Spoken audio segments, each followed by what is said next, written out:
Here we are, looking at one of the most amazing engineering feats of the 20th century, the English Channel. This unbelievable tunnel connects London with Paris under the British Channel. Oh, wait, hold on. The image shrunk.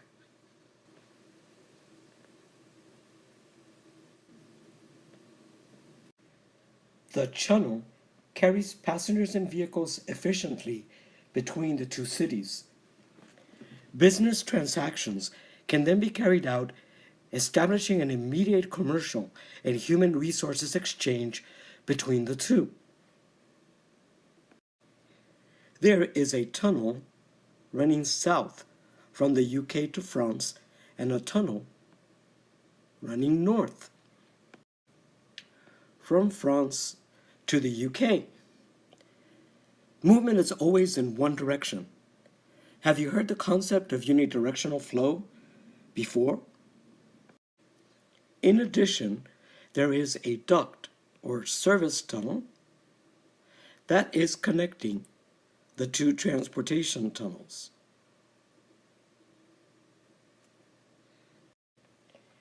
This is a generalized schematic drawing of the blood flow within human blood vessels. Imagine the top of the diagram is the UK and the bottom France. See if you can now understand the concept of unidirectional flow and the connection at the capillary network between the two systems.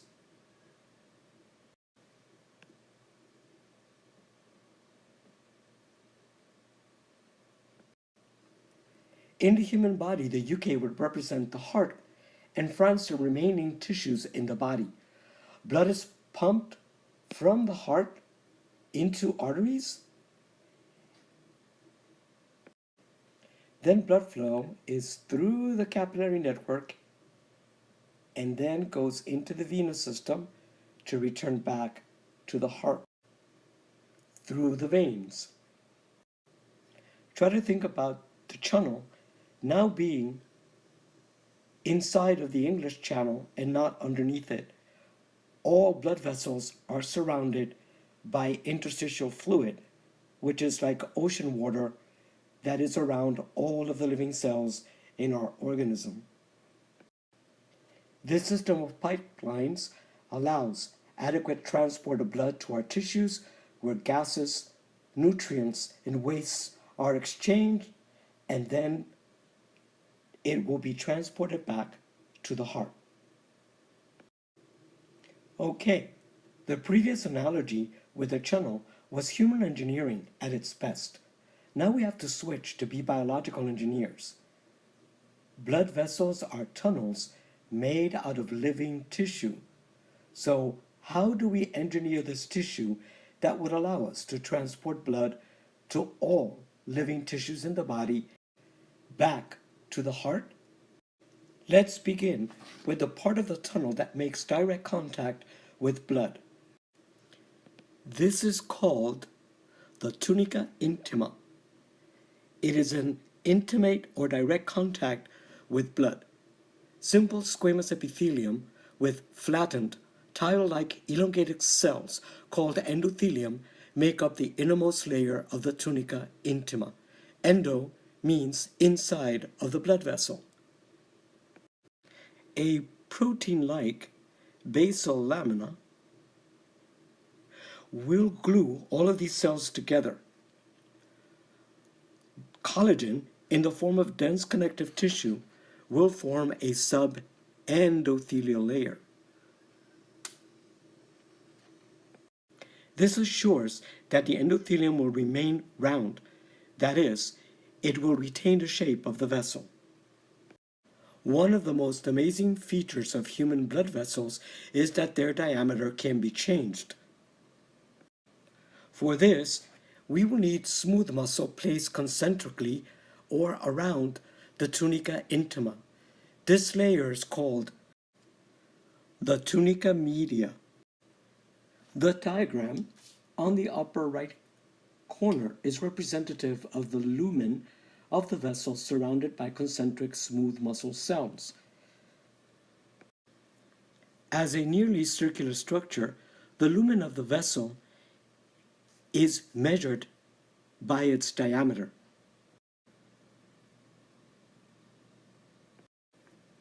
Under an adequate stimulus, the smooth muscle cells will contract and shorten.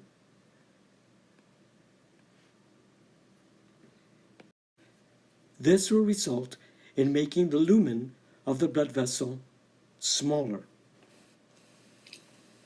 Think about the circular muscle around your mouth, the orbicularis oris.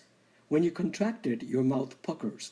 In the same way, smooth muscle cells surrounding the intima will shorten with contraction, making the lumen or cavity of the blood vessel decrease its diameter. Okay, so we are dealing with a tube made out of living tissue and smooth muscle.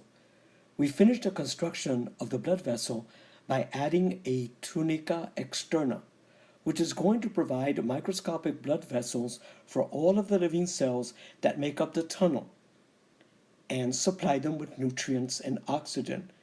This will be mainly endothelium and smooth muscle cells. The tunica externa will therefore have the vasa vasorum, or the blood vessel of the blood vessel. This again will supply these cells with oxygen and nutrients and carry out their waste products from metabolism. It will also provide the vasomotor nerves from the sympathetic nervous system only. These will be one of the mechanisms that will allow contraction of the smooth muscle cells directed by the autonomic nervous system. Finally, many medium and large blood vessels will require elastic fibers in large amounts. Think about the aorta. The full-blown force generated by the left ventricle will push the fluid through the aortic semilunar valve into the aorta, and it will distend like a rubber band. Like a rubber band, also, it will return back to its original shape. This is the role of the elastic fibers found in the internal elastic lamina of the tunica intima and the external elastic lamina of the tunica media.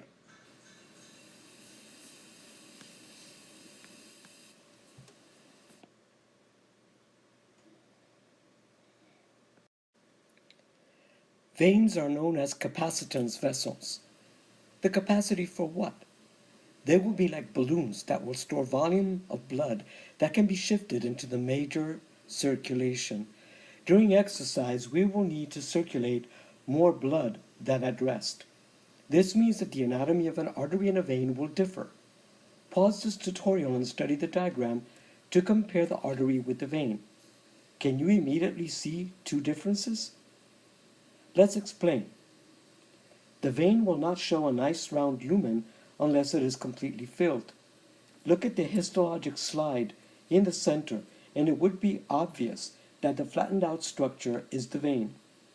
Look at the diagram of the vein on the right, and notice that it has no basement membrane under the endothelium and has very little, if no, elastic fibers.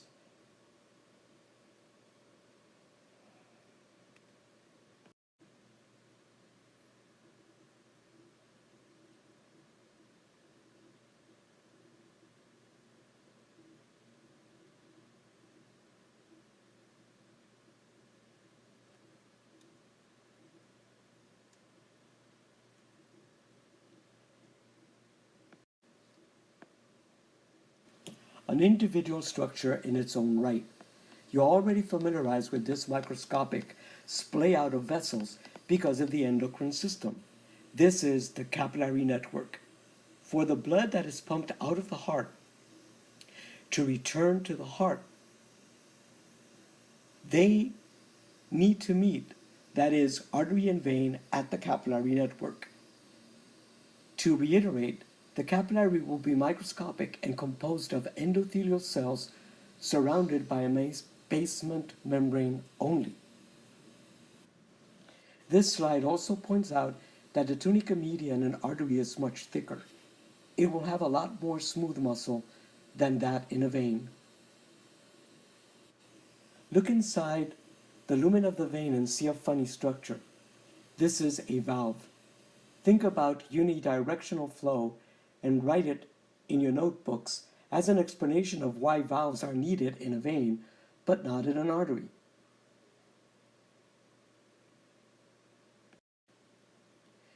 This is another histologic slide showing that major difference in the size of the tunica media of an artery and a vein, giving the artery the nice rounded out structure versus the flimsy walls of the balloon-like vein.